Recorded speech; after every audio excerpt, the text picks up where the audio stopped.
Xiaomi, apa sih yang terbesit di benak kalian kalau dengar sebuah brand ini? Murah, spek gila, banyak inovasi, dan lain-lain. Silahkan kalian sebutin satu-satu.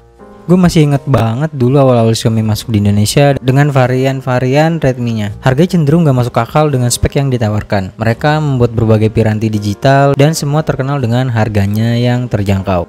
Tapi strategi ini berhasil mengambil hati masyarakat Indonesia. Bahkan di tahun ini Xiaomi berhasil membawa brand smartphone-nya menjadi 5 besar brand terlaris di dunia. Strategi mereka, The Hunger Marketing, berhasil membawa sebuah perusahaan kecil sampai eksis sekarang, berada di puncak global perusahaan smartphone terbesar di dunia. So, bagaimana perjalanan Xiaomi? Di video kali ini kita akan membahas tentang sejarah berdirinya Xiaomi, sebuah perusahaan Cina yang bergerak di bidang elektronik. Perusahaan ini hadir di lebih dari 100 negara dan telah dipuji sebagai perusahaan rintisan teknologi paling bernilai di dunia. Ngomongin Xiaomi pastinya melekat dengan seorang sosok pendirinya, Lei Jun. Dia adalah seorang lulusan ilmu komputer dari Universitas Luhan pada 1992. Lei Jun bergabung dengan Kingsoft, sebuah perusahaan perangkat lunak di Cina pada tahun 2007. Ia memutuskan untuk mengundurkan diri dari perusahaan tersebut dan menjadi investor di lebih dari 20 perusahaan. Dengan jiwa berbisnisnya yang terus tumbuh, Lei Jun akhirnya mendirikan Xiaomi pada April 2010. Nama Xiaomi itu sendiri berasal dari bahasa Mandarin yang berarti beras kecil. Lei Jun menjelaskan bahwa Xiaomi berasal dari sebuah konsep Buddha, yaitu Xiao yang memiliki makna sebiji nasi, Buddha yang memiliki kebesaran layaknya gunung, dan merupakan sinonim dari ponsel internet atau Mission Impossible. Slogan Xiaomi itu sendiri adalah Just for Fans. Jika diterjemahkan ke dalam bahasa Indonesia memiliki arti hanya untuk penggemar, atau secara general produk-produk Xiaomi dibuat secara inovatif, sepenuhnya untuk penggemar.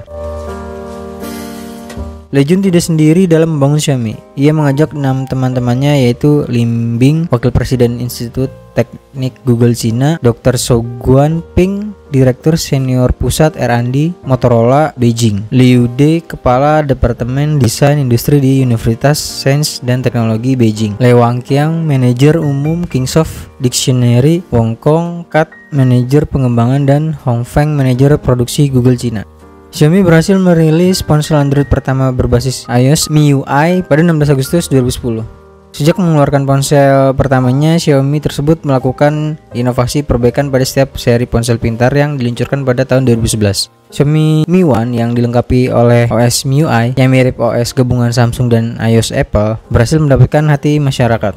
Perusahaan Xiaomi terus bergerak memproduksi ponsel pintar dengan teknologi kekinian. Untuk mengurangi biaya dalam pemasaran, Xiaomi menjual produk secara online. Pada awal pertama muncul perusahaan, Xiaomi tidak memiliki gerai offline dan mereka menjalankan sistem pemasaran secara masif lewat iklan dan jejaring sosial dari mulut ke mulut. Lei Jun mengatakan bahwa model sukses perusahaan Xiaomi adalah menjaga pengendalian pasokan atau menyediakan barang yang lebih murah dengan penjualan terbatas. Artinya ketersediaan barang tidak selalu melebihi permintaan di pasaran. Perusahaan Xiaomi selalu mendengarkan keluhan pelanggan, menguji fitur di masa depan, dan membangun komunitas online yang cukup besar adalah kunci kesuksesan yang membawa sejarah perusahaan Xiaomi menjadi salah satu perusahaan gadget yang paling besar di Cina. Pada tahun 2012, produk kedua diluncurkan, yaitu Xiaomi Mi 2S. Ponsel ini berhasil terjual 10 juta unit pada 24 September 2013. Sebuah pencapaian luar biasa untuk sejarah perusahaan yang baru aja berdiri 2 tahun. CEO Xiaomi, Lei Jun, berkata bahwa perusahaan memberi harga smartphone hampir setara dengan harga bahan bakunya tanpa mengorbankan kualitas dan performa komponen seperti smartphone premium lainnya. Perusahaan ini juga mendapatkan laba dari menjual perangkat tambahan smartphone seperti power bank, charger, produk smartphone, video online, dan tema atau wallpaper.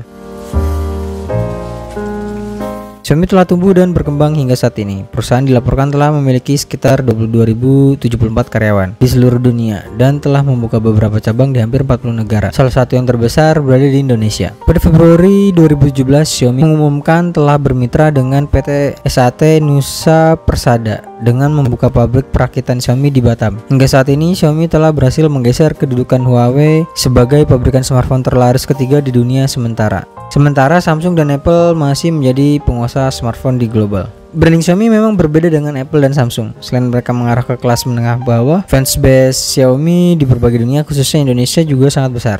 Ponsel-ponsel Xiaomi banyak yang nggak masuk akal. Dengan memberikan spek yang sama dengan ponsel yang harganya bisa 2 kali lipat, hal inilah yang menjadi acuan kenapa Xiaomi sangat laris di pasaran. Mereka juga tidak pernah berhenti berinovasi. Tapi dari hal inilah menurut gua ada satu kekurangan. Alih-alih mereka mendapatkan banyak untung dari iklan, tapi mereka mengorbankan kenyamanan user. Seperti terlalu banyaknya bloatware yang dibenamkan di HP-HP mereka, membuat impresi penggunanya kurang nyaman. Dengan harga yang murah tapi dengan kualitas flagship yang ditawarkan.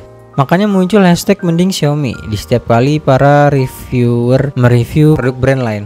Apakah kalian salah satu fans Xiaomi? Dan kenapa menurut kalian Xiaomi bisa sukses sampai sekarang? Bahas di kolom komentar ya.